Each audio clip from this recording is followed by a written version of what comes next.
Agradecido a Deus pela presença de tantos convidados aqui, de tanta gente. Não sei se foi com convidados aí do pessoal que apresentou o Heitor, mas sejam muito bem-vindos, tá ok? Gente que conhecemos aqui em nossa comunidade e tudo mais. Abra sua Bíblia no Salmo de número 120. Salmo de número 120.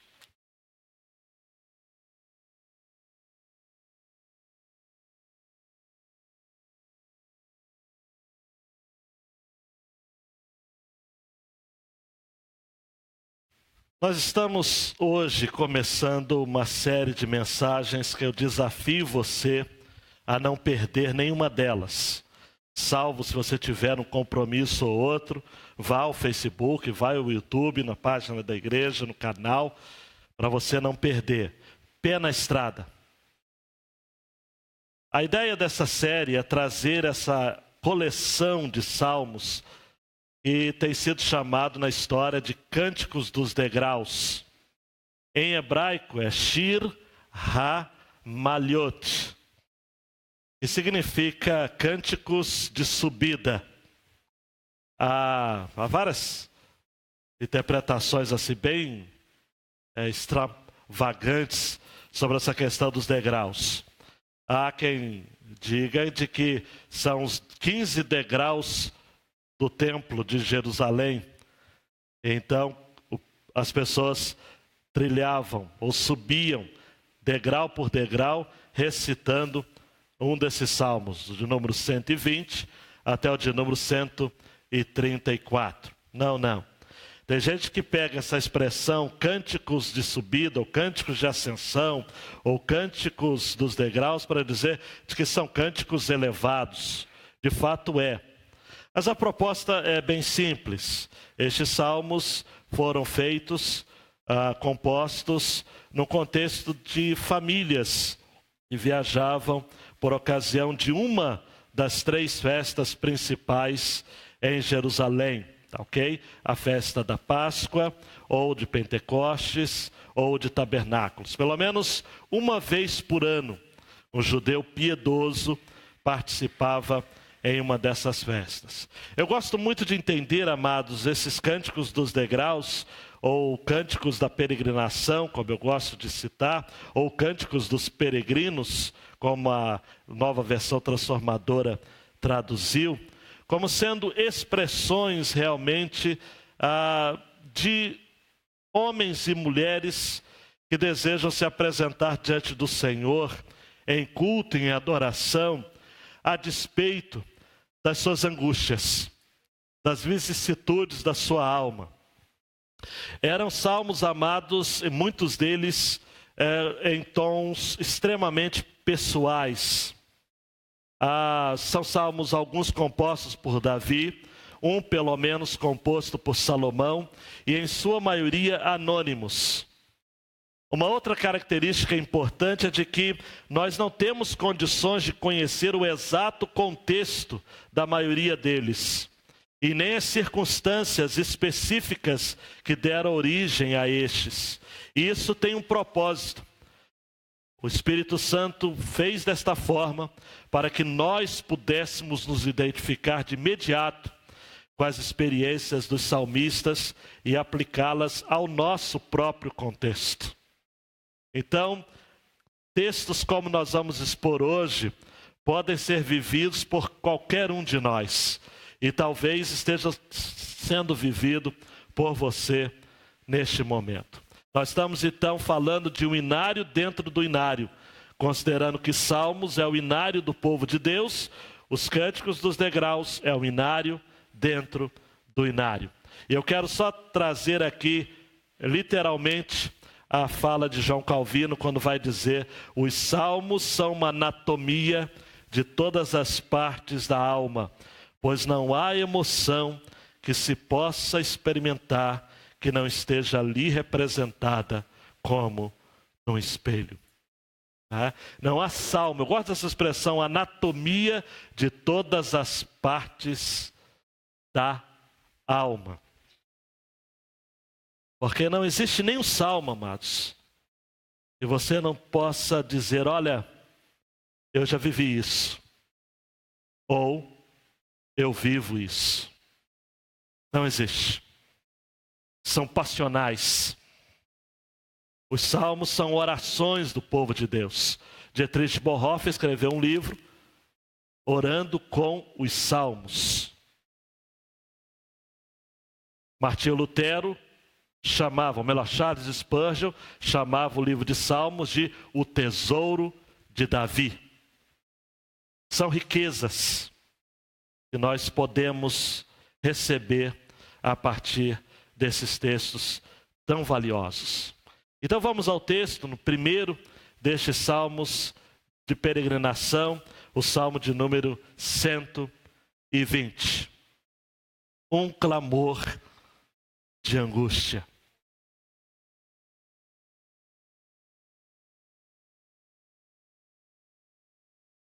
Na minha angústia, clamei ao Senhor, e Ele me respondeu. Senhor, livra-me dos lábios mentirosos e da língua enganadora. O que te será dado ou acrescentado, língua enganadora? Flechas agudas do guerreiro, com brasas vivas. Ai de mim, que vive em Meseque e habito entre as tendas de Quedar. Há muito tempo moro com os que odeiam a paz. Sou pela paz, mas até quando falo, eles insistem na guerra. Ore ao Senhor comigo. Deus, que clamor, que dor. Faça com que consigamos entrar no espírito desse texto e tirar dele lições preciosas ao nosso contexto pessoal. No nome de Jesus. Amém. E amém. Quem aqui nunca se viu frustrado, ferido, por conta de comentários maldosos, fofocas, difamações, intrigas, calúnias? Calvino tem certeza de que esse salmo foi escrito por Davi. E ele diz que foi no contexto em que Saul estava ao seu encalço. E pessoas que lhe eram próximas, que haviam sido criadas com ele, o oprimiam, o perseguiam. De vez por outra ele olhava de um lado e para o outro e se via só, oprimido, aprisionado, enjaulado na sua dor. Não vou ousar cravar a autoria, mas eu vou insistir de que há duas palavras que sintetizam este salmo. Primeira palavra, conflito, e segunda palavra, contexto. E daqui a pouco eu vou esmiuçar isso. O autor está num conflito. Ele é alvo de línguas mentirosas. Ele é alvo de línguas enganadoras. Estão tentando assassinar a sua reputação. E ele então chega para Deus e diz o seguinte: Deus, e aí? O que será que vai acontecer com eles, Deus? E Deus responde. E o salmista aquieta o seu coração. Mas depois ele expõe o seu contexto. Ele fala: Deus, eu vivo no meio de homens que querem a guerra o tempo todo, que querem o conflito. Ele termina o salmo então dizendo: eu sou homem pacífico, mas eu só convivo com pessoas que querem a guerra. Quando eu falo de paz, é aí que o pessoal fica mais aguerrido ainda. qualquer semelhança com a sua vida não é mera coincidência. Quantas vezes você deseja conviver bem em casa, aquelas pessoas muitas vezes ostensivas a você, e você fala e se expõe, e as suas, entre aspas, intenções são as mais corretas, mas parece que as pessoas interpretam aquilo que você fala sempre pelo lado ruim. Ou no seu contexto de trabalho. Ai, nem vou falar muito, porque senão vou entristecer muitos aqui. Pessoas que não têm realmente qualquer tipo de receio ou de recato em puxar o seu tapete. Quer o seu cargo, quer a sua posição. Às vezes você nem tem cargo, nem tem posição, mas querem mexer com você. Querem lhe prejudicar. São agentes do mal. São SARA, assassinos de reputações alheias. Como é que o crente deve se portar? Michael, dá um clique aí para ajudar a gente. O crente que confia em Deus. Vamos recitar juntos, amados, para ficar melhor? Juntos, vamos lá? O crente que confia em Deus como sua defesa eficaz diante das mentiras dos homens, tem a sua vida marcada.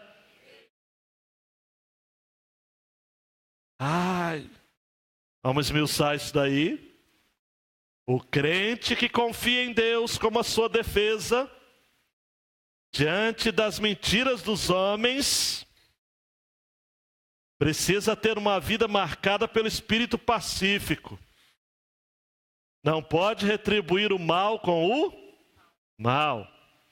Não pode desferir o golpe com a mesma potencialidade. Não. Deve se humilhar. Oferecer a segunda face. Andar a segunda milha para quem lhe força a andar uma. Pastor, mas eu vou ser bobo. Seja. Eu vou ser capacho. Seja. Se isso estiver de acordo com o plano de Deus para a sua vida, Ele vai se levantar em seu favor. A primeira palavra, Michael vai dar um clique, é conflito. Conflito provocado por quem? Por comentários maldosos, amados. O salmista começa dizendo, na minha angústia... Gente, não existe nada mais angustiante do que você ser julgado, condenado, sem poder se defender. A palavra no hebraico aqui para angústia é aperto. Augusto Nicodemos sugere que a expressão é de você ficar dentro de uma jaula. Angústia é ficar como que num espaço fechado, restrito. Na minha angústia clamei ao Senhor e Ele me respondeu. Essa fala, amados e amadas, é de alguém que tem experiência com Deus, porque ele diz, clamei ao Senhor e Ele me respondeu. É no passado. Ele está dizendo, Senhor, na minha angústia eu clamei.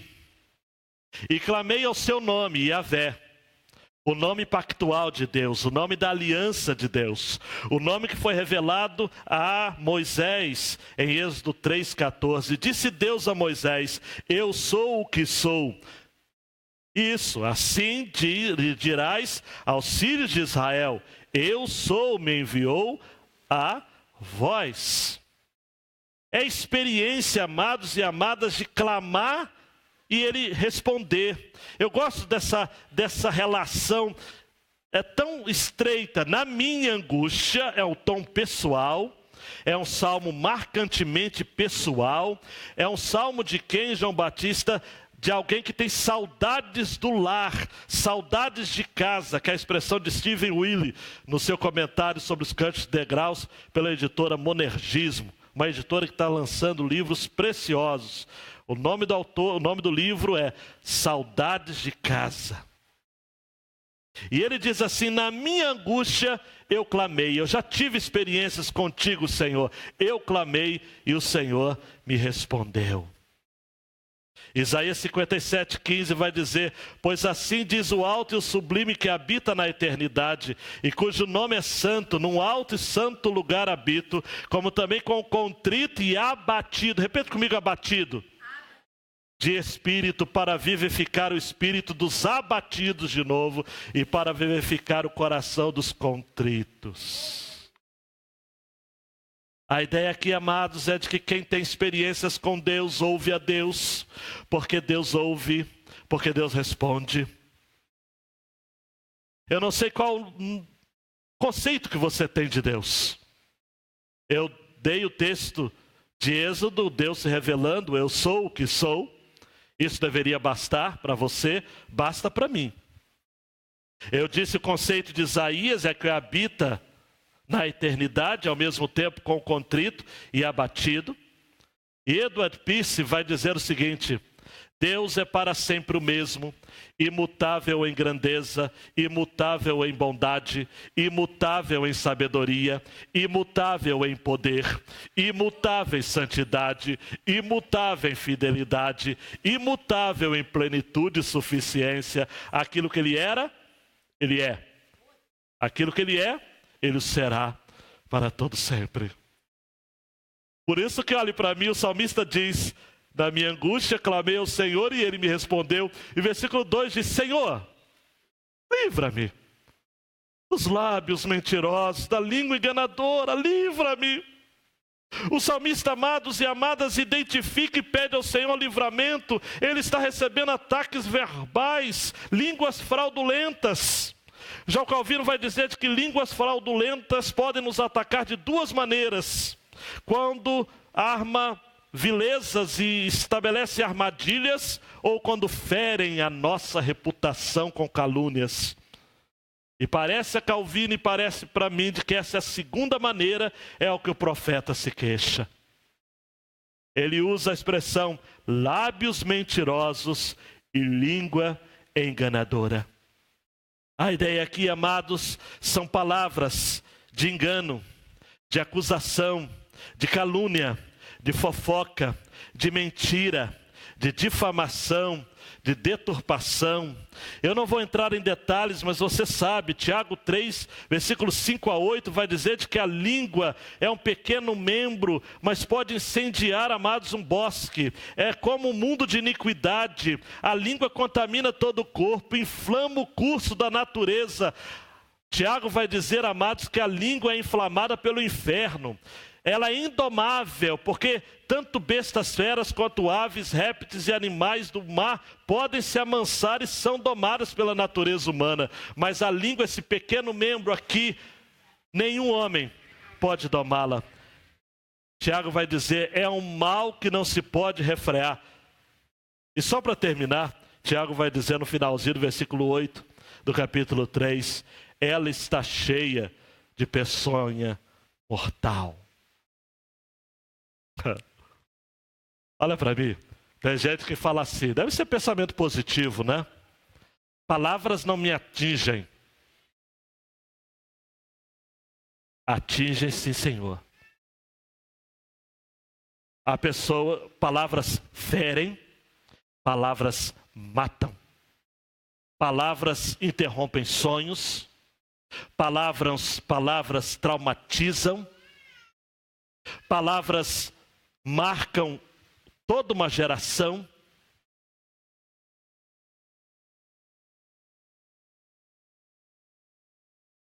O autor está vivendo isso. Lábios mentirosos, língua enganadora. E aí no versículo 3 ele faz uma oração ousada. E agora, Senhor, o que te será dado acrescentado, língua enganadora?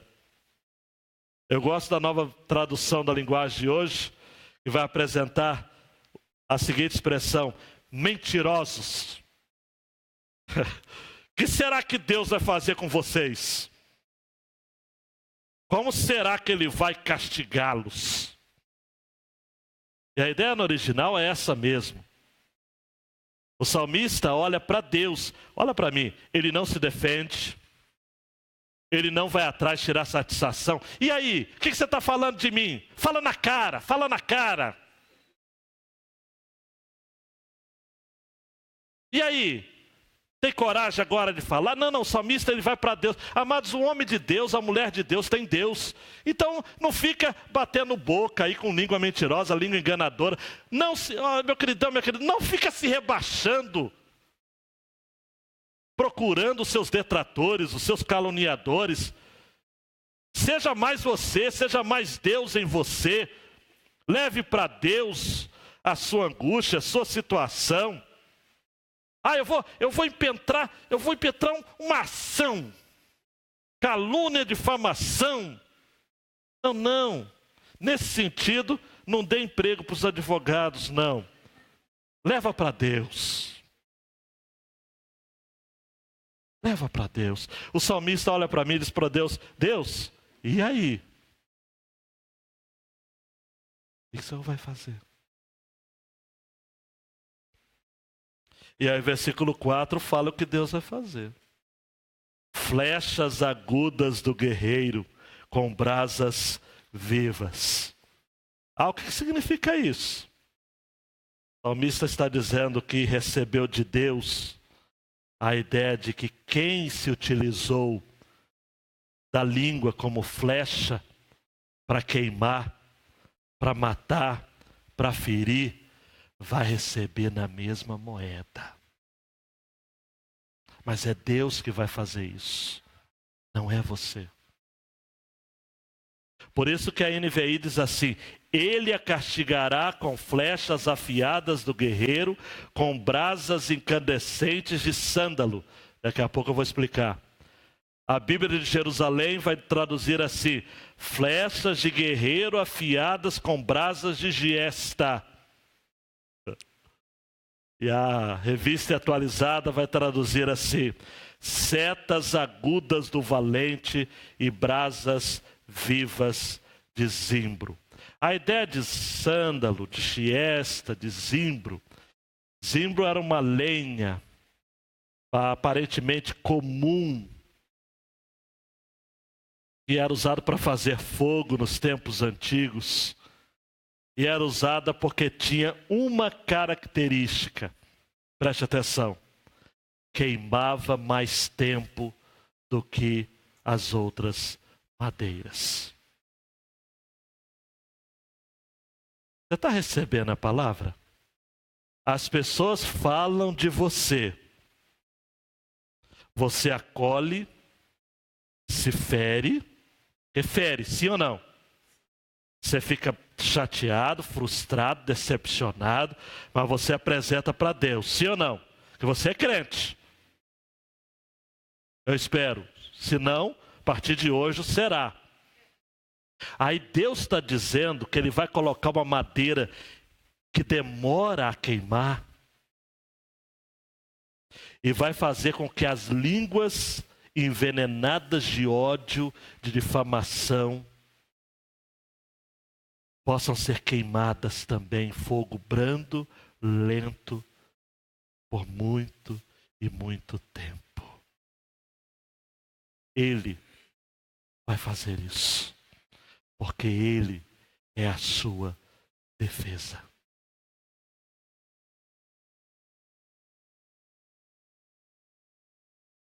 Amados, ao entregar para Deus a sua causa, o salmista aqui não teve as suas circunstâncias mudadas, porque em nenhum momento do texto sugere que as pessoas deixaram de falar mal dele.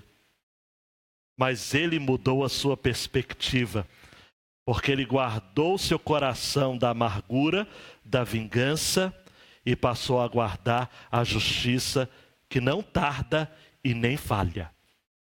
Não existe isso, que a justiça de Deus tarda, mas não falha. Ou lá no interior de Minas dizia, tarda, mas não falha. Não. Nem tarda, nem falha. É interessante, amados e amadas, entender isso. Muitas vezes Deus faz justiça para você, mas não muda o seu contexto. E nós vamos estar vendo daqui a pouco como que o contexto do salmista não mudou. Mas ele passa a sustentar a sua causa. Ele passa a agir em seu favor.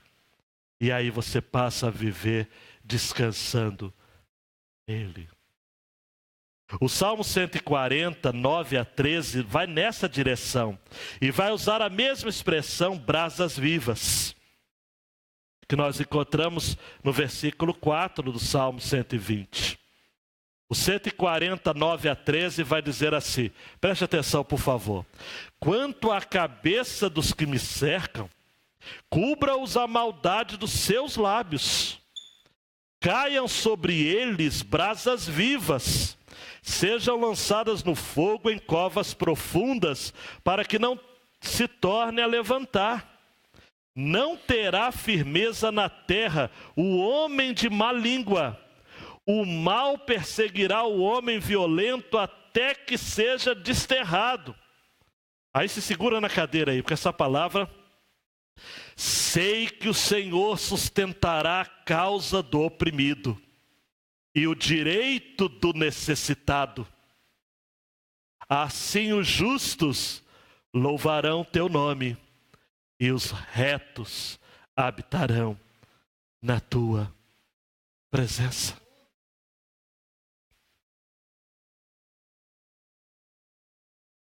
Amados e amadas, talvez você, como salmista, esteja vivendo numa rede de intrigas. Talvez sua alma esteja machucada. E você está aqui dizendo, Deus, não permita que o meu coração se torne um poço de amargura. Não permita, Senhor, que eu me vingue, que eu busque retribuir o mal com o mal. Senhor, eu não quero ser como os ímpios. E a palavra de Deus para a sua vida é: o Senhor sustenta a causa do oprimido e o direito do necessitado. Em nenhum momento Deus deixa desassistido um filho seu. Quer seja em Brumadinho, quer seja dos familiares dos garotos da base do Flamengo, quer seja os jovens da nossa cidade aprisionados, dominados, assediados pelo tráfico, quer seja pelo seu filho que está perdido, quer seja pela sua filha, quer seja por alguém que é próximo a você. Deus libera esta palavra à sua vida. Confie nele. Procure viver de forma piedosa, honesta, porque Deus vai defender o seu direito. Não é, Beto, Miliane? Quem é o pai do direito? É Deus. Quem é o autor do direito? Deus. Por isso que 1 Pedro 2,12 é outro texto também. Tendo o vosso viver honesto entre os gentios, isto é, os de fora, os descrentes, para que naquilo em que falam mal de vós, aleluia, como malfeitores, como de malfeitores, falam de você como se você fosse um malfeitor. Glorifiquem a Deus no dia da visitação, no dia que o Senhor intervir, pelas boas obras que em vós observem. Se você recebe essa palavra, diga amém. Os ímpios vão perceber que quanto mais eles jogam chineladas em você, quanto mais eles se perseguem, quanto mais eles tentam lhe prejudicar, você produz boas obras. Você diz assim, estou nem aí, não importa o que estejam falando de mim, eu sou de Deus, eu vivo com Deus, eu sou filho de Deus, eu sou filha de Deus. O mundo não me forma, o mundo não me transforma, o mundo só me informa. Mas Deus, através da minha vida, transforma a realidade de caos em ordem. Porque Ele está comigo. O Deus de Jacó é o meu refúgio. Eu clamei e Ele me respondeu. Isso aconteceu uma vez. Vai acontecer tantas vezes quanto forem necessárias. À medida que eu clamar, Ele vai me escutar. O tempo verbal aqui no hebraico, só uma curiosidade, é um tempo perfeito. Então, tanto pode ser passado, presente ou futuro. Eu clamei e Ele me respondeu, eu clamo e Ele me responde, e eu clamarei e Ele me responderá. Não importa. Sempre assim. Com Deus, amados, o sucesso é garantido. Ah, pastor, mas estão falando de mim, estão falando. Deixa falar. Eu vou me defender. Não se defende. Para de ficar batendo. Deixa só. Para de ficar batendo boca em Facebook, redes sociais, crentes amados se digladiando. Bobeira, besteira, carnalidade pura. O Facebook, amados, concordo com Augusto Nicodemos que vai dizer que é o castelo dos covardes. Confia em Deus, vai orar mais. John Piper vai dizer, a grande bênção do Facebook e do Twitter é que ninguém vai poder chegar diante de Deus na eternidade dizendo, eu não tive tempo para orar. Porque o que as pessoas gastam tempo em redes sociais não está no gibi. Dando um clique aí, Michael. A segunda palavra é contexto. E o contexto aqui é de guerra deflagrada. Não é uma guerra assim, camuflada. Não é uma guerra assim, subliminarmente falando. Não, uma guerra declarada. Tanto é que o salmista fala o seguinte, mesmo crendo que Deus vai intervir, mesmo tendo confiado, orado e Deus respondido, então ele diz, ai de mim. Repete comigo, ai de mim. Essa expressão vai se repetir várias vezes na Escritura. É sempre uma expressão de dor e de lástima. A versão transformadora colocou assim, eu estou sofrendo. A ideia é de sofrimento. E aí, o salmista fala uma expressão que você tem que conhecer um pouco da geografia. Eu vivo em Meseque e habito entre as tendas de Quedar. A lei da física é clara. Não dá para habitar em dois lugares ao mesmo tempo. Meseque, amados, ficava na Ásia Menor, onde hoje é a Turquia. Quedar é na região da Arábia. Então a ideia que o salmista diz é o seguinte, eu só vivo com gente perigosa. De um lado eu tenho os pagãos, os que não conhecem a ti, Senhor, que moram em Meseque. E do outro, os árabes que também não conhecem a ti em Quedar. O salmista diz o seguinte, eu vivo em um verdadeiro terreno minado. Eu ando, convivo, a ideia dos verbos aqui é muito interessante. Eu vivo em Meseque, no original é peregrino, tá? E habito, moro entre as tendas de Quedar. Isto é, eu moro com povos belicosos, briguentos, gente que não quer saber de Deus, gente que pelo contrário, é anti-Deus. E aí no versículo 6 diz assim, há muito tempo eu moro com os que odeiam a paz. Eu sou pela paz, mas até quando falo, eles insistem na guerra. O homem e a mulher de Deus, amados e amadas, são pela paz, são pacíficos, mas habitam em um contexto belicoso de guerra. Quando o salmista diz, eu sou pela paz, ele está dizendo o seguinte, olha, embora eu tenha recebido injúrias, injustiças, e eu não fiz absolutamente nada para ocasionar tanto ódio, porque eu sempre procurei pela paz, mas quanto mais eu peço paz, mais as pessoas declaram guerra comigo. Há muito tempo eu moro com os que odeiam pela paz. Amados, tem gente aqui que vive em famílias que eu vou te falar uma coisa. O pessoal só quer guerra. O pessoal nem esperou os velhinhos morrerem, já querem dividir a casa, já querem dividir o terreno, essa parte é minha, e eu vou entrar na justiça, eu faço isso, eu faço aquilo outro, e coisa e tal. Gente com inveja, gente com maldade, gente que se utiliza de subterfúgios, de questiúnculas jurídicas. Complicado. Mas sabe o que Deus quer falar com você nessa noite? Eles querem a guerra, mas eu quero a paz. Sou pela paz, o salmista diz. Há uma versão que diz, eu sou pacífico. Eles querem a guerra, mas eu sou pacífico. Está preparado para receber mais uma dose da palavra? Sermão do Monte, Mateus 5:9. Bem-aventurados os pacificadores, porque eles serão chamados filhos de Deus. Olha para mim, pacificador não é quem ama a paz, não é o pessoal do Greenpeace, não é o pessoal que fica paz e amor, paz e amor. Não é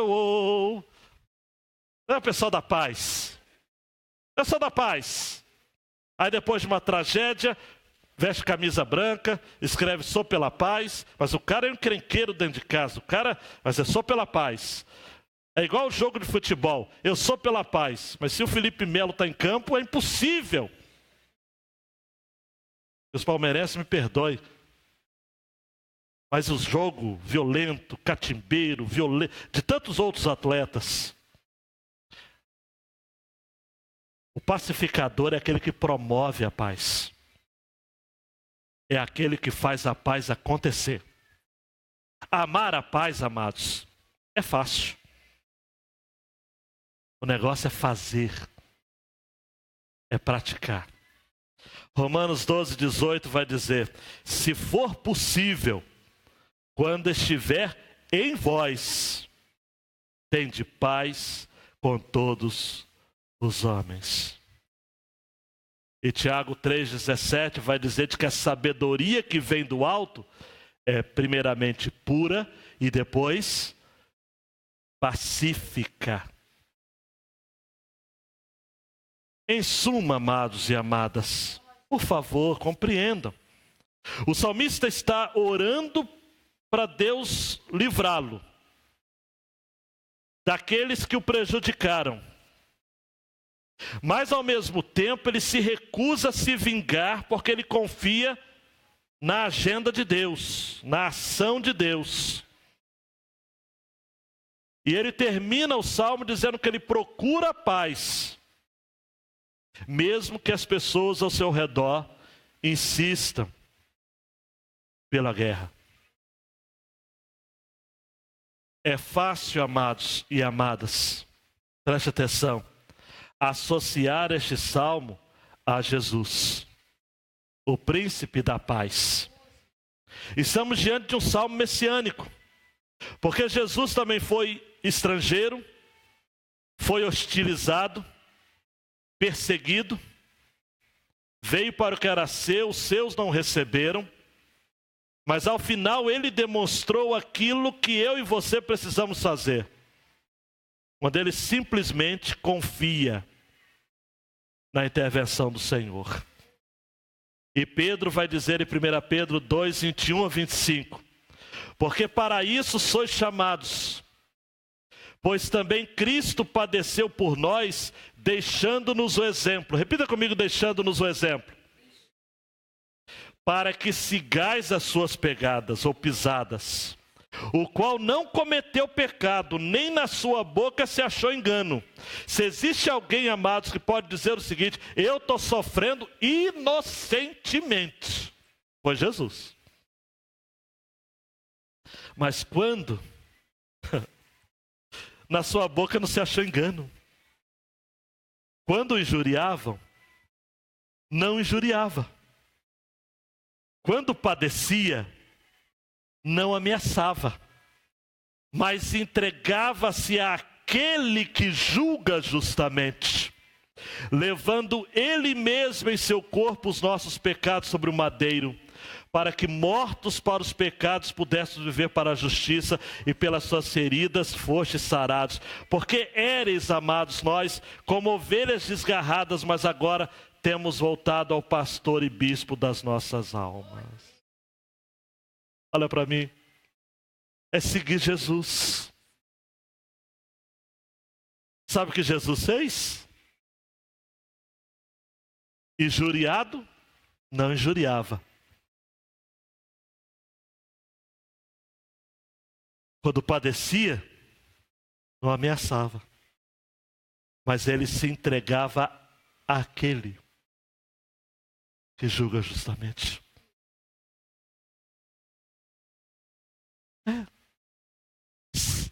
Siga Jesus então. Jesus é a concretização, mais do que isso, a personificação do que propõe o salmista. Por isso que é um salmo que pode ser considerado messiânico também. Por isso que é um salmo para alguém que está indo ao lugar de adoração. Porque como você vai adorar ao Senhor se o seu coração está cheio de ressentimento, se está cheio de justiça própria? Como você vai chegar na casa de Deus, como você vai caminhar para o céu com o coração encharcado, entulhado, esta palavra, entulhado de autojustiça? Não dá. Não dá. É preciso que você tenha a angústia de orar ao Senhor e de confiar de que Ele é sua defesa e que Ele vai agir ao seu favor. Aplicações finais nesta mensagem. Primeiro, quando suas orações estiverem carregadas de angústia, preste atenção, você experimentará aquilo que Jonathan Edwards chamava de o antecedente da concessão da misericórdia. Ai, ai, ai. O que esse homem chamou de antecedente da concessão da misericórdia? É quando você ora. E ora com angústia. Na minha angústia clamei ao Senhor. O texto que nós vamos refletir no retiro vai ser Efésios 3,14. Por causa disso me ponho de joelhos. O que, amados, tem lhe angustiado nesses dias? Transforme essa angústia em oração. Ao invés de transformar a sua angústia em posts, em postagens enviesadas de ódio nas redes sociais, ao invés de extravasar essa angústia tratando mal, sobretudo as pessoas que estão perto de você, que muitas vezes não tem nada a ver com aquilo que você está vivendo, angustie-se em oração diante de Deus. Faça como Jesus nos orientou em Mateus. Entra no teu quarto, fecha a porta e ora ao teu pai que está em secreto, porque o teu pai que está em secreto te recompensará. E a angústia mesmo, faça como eu estou fazendo agora, mas pelo suor, é angústia, sue diante do Senhor. Ore até ter vontade de orar, ore até conseguir orar. Não pare de orar até ter conseguido chegar aos céus. E diga: Deus, eu preciso te ver, eu preciso te ouvir. Faça como Jacó, que segurou o anjo e disse: eu não lhe largarei enquanto não me abençoares. Diz para Deus: o meu coração está angustiado. Deus, eu não aguento mais. Deus, estão querendo me matar, estão me ferindo, estão me magoando. As pessoas próximas de mim, um salmista vai dizer e Jesus vai repetir: o meu amigo íntimo está no meu calcanhar. Angustie-se diante de Deus, porque aí você vai viver aquilo que Hebreus 4,16 diz. Maravilha, eu não posso deixar de dizer esse versículo.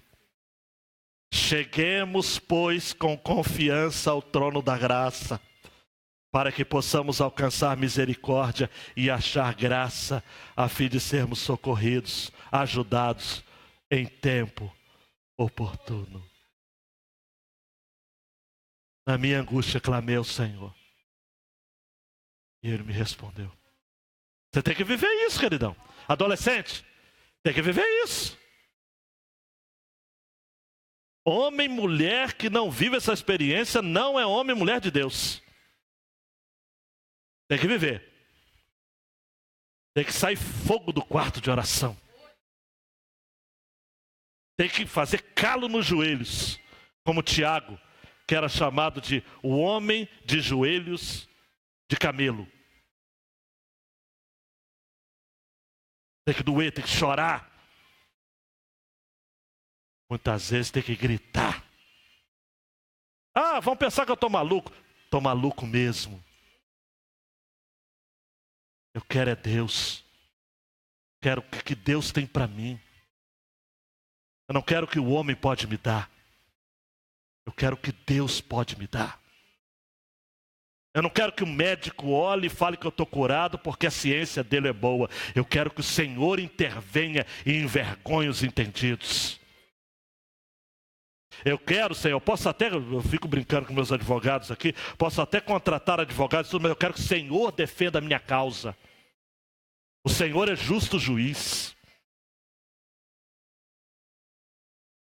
Eu quero confiar no Senhor.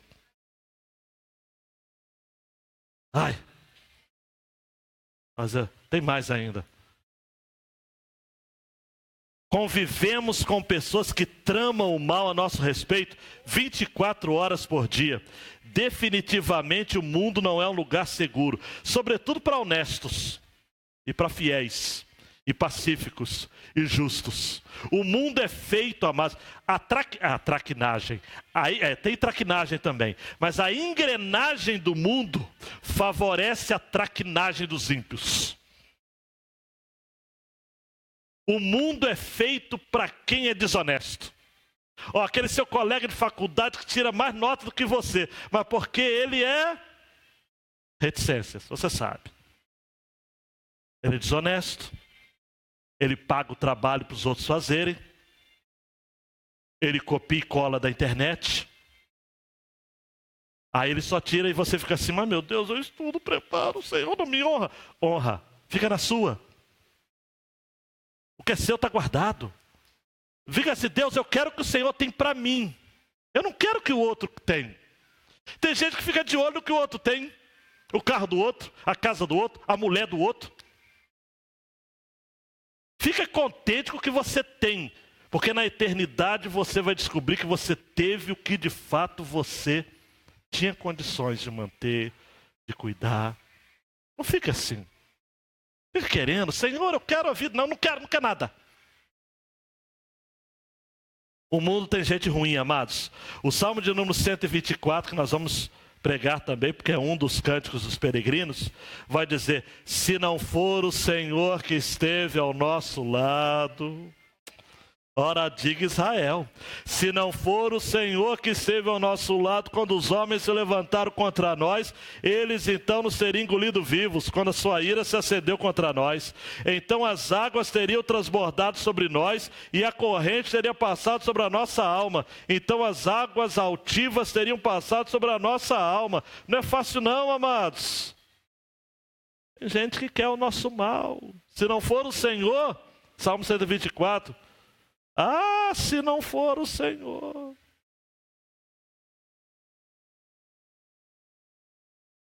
Outra. As palavras ferem muito mais do que 1000 chibatadas. Elas costumam deixar marcas na alma humana.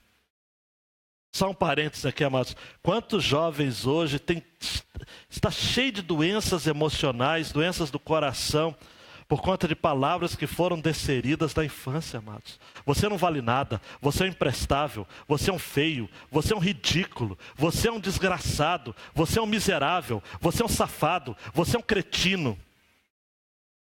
Por aí vai. Palavras deixam marcas na alma humana. Agora deixa eu falar, marcas positivas e negativas. Tem marcas positivas também. Eu nunca me esqueço, já compartilhei aqui para alguns, quem sabe, não sei. A gente vai falando tanto e se esquece. Um dia eu estava na minha 7ª série. À época era a 7ª série, né? Hoje é o 8º ano. E uma professora de geografia chamada Vera, dando aulas e tudo, e falou sobre a questão do mundo e tal, E olhando ao final da aula, antes do sino tocar, ela aponta para mim e fala o seguinte: eu tenho esperança em você. E acabou a aula. Eu não entendi nada, ninguém entendeu nada, né? Mas aquilo foi uma palavra de incentivo. Meu Deus do céu, amados. Eu não sei nem quantos anos eu tinha, que eu sou péssimo em matemática, vou ficar contando aqui. Uns 12, 13 anos. As palavras ferem, mas as palavras abençoam também. Se você diz para o seu filho o seguinte: meu filho, você não vale... Não, você... Eu amo você. Você é valioso. Você tem potencial. Você é inteligente. Ah, pastor, mas você está ensinando palavra positiva. Não estou ensinando palavra positiva. Eu estou ensinando palavras de benção. E Tiago vai dizer que da mesma fonte não pode jorrar palavras de bênção e palavras de maldição. Ora, se você é de Deus, você fala palavras de Deus. Ué, é ou não é? Você chega numa casa, você fala, fica com Deus, quando você sai. E a pessoa fala, vai com Deus. Seja abençoado. Desde criancinha eu sou acostumado a chegar para meu pai e minha mãe, até hoje. Tenho 44 anos. Sua bênção, pai. Sua bênção, mãe. Quando criança eu falava, benção, pai. Benção, mãe. No meu sentido, me abençoa. Me abençoa. Outra aplicação. Vamos lá, a frase final da letra C, né? Só um minuto, Michael.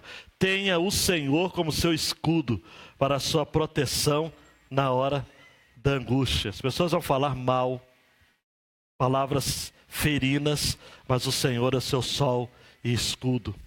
Tá? Salmo 90. 91. Letra D. O crente jamais pode se sentir confortável nesse mundo. Se você faz planos para esta vida, você só terá essa vida.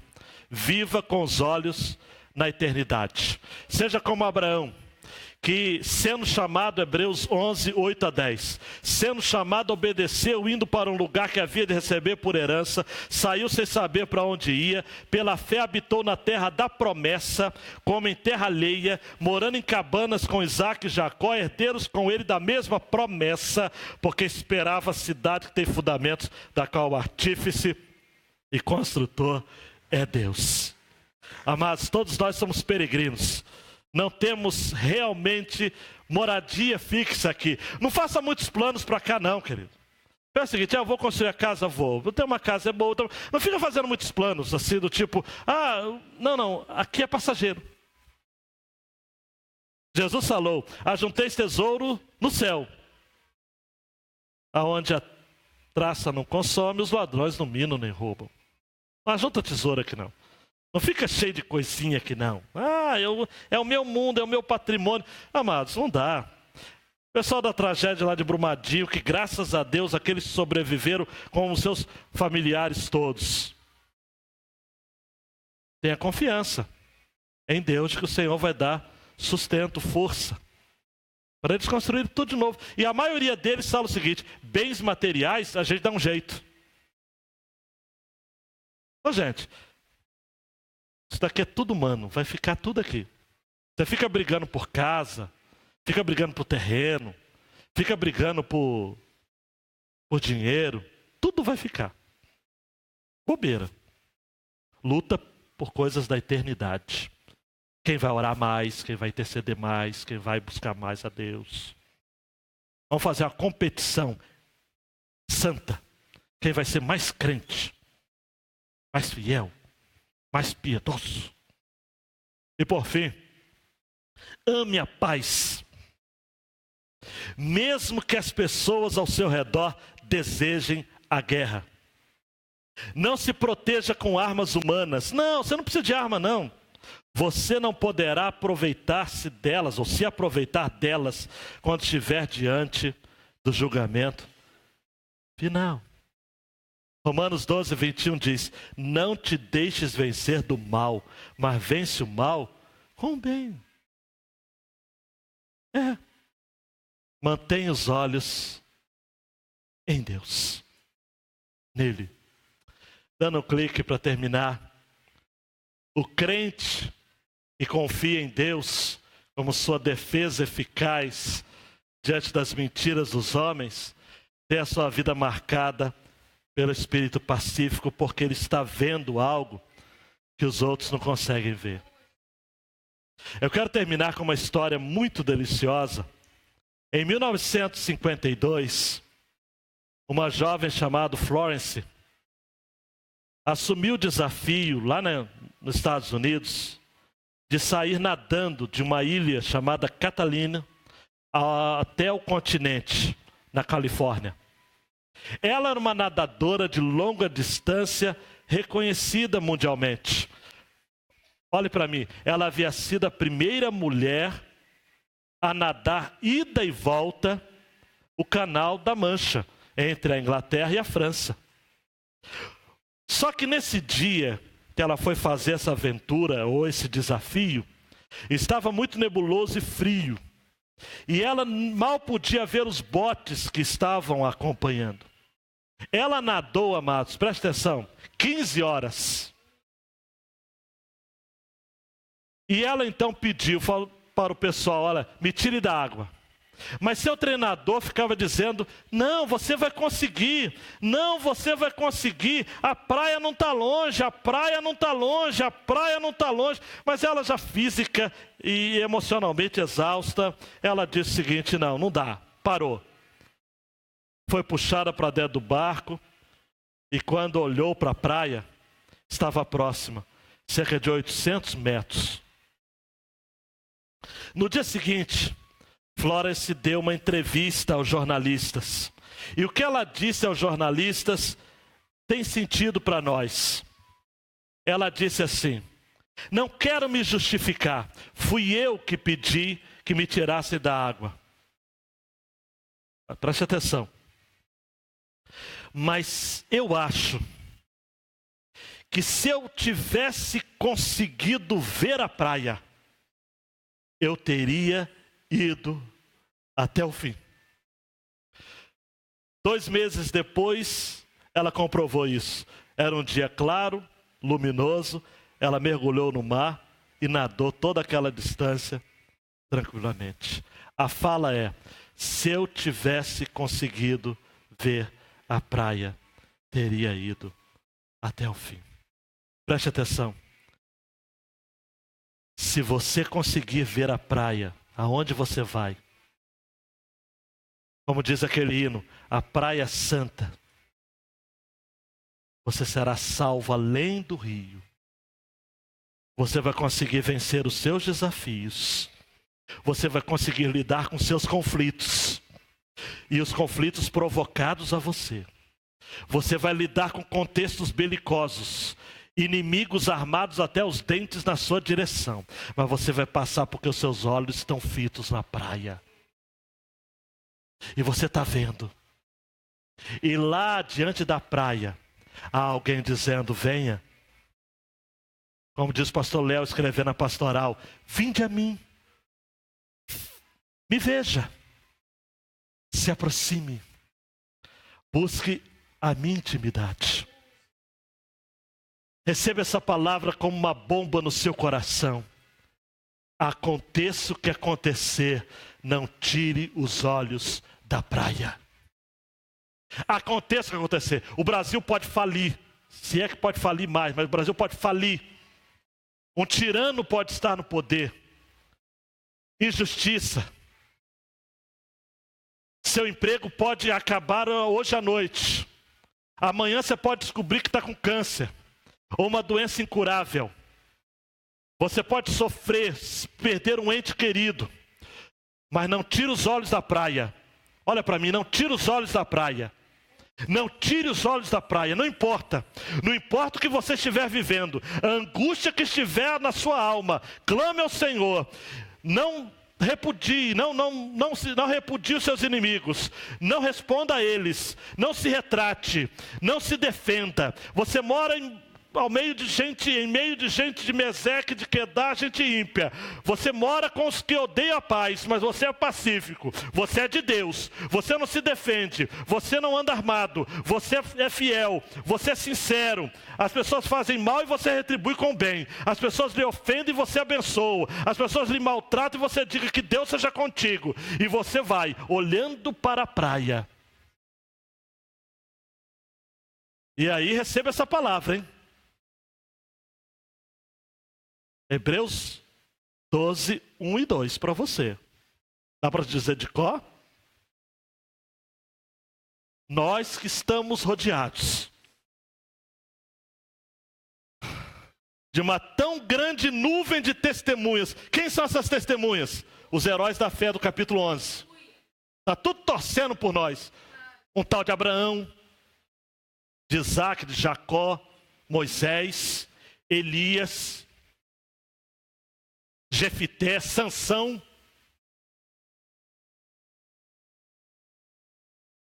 Todos torcendo, Isaías, Jeremias, Ezequiel, Daniel. Não pode atirar o olho. Versículo 2, olhando para Jesus, autor e consumador da nossa fé.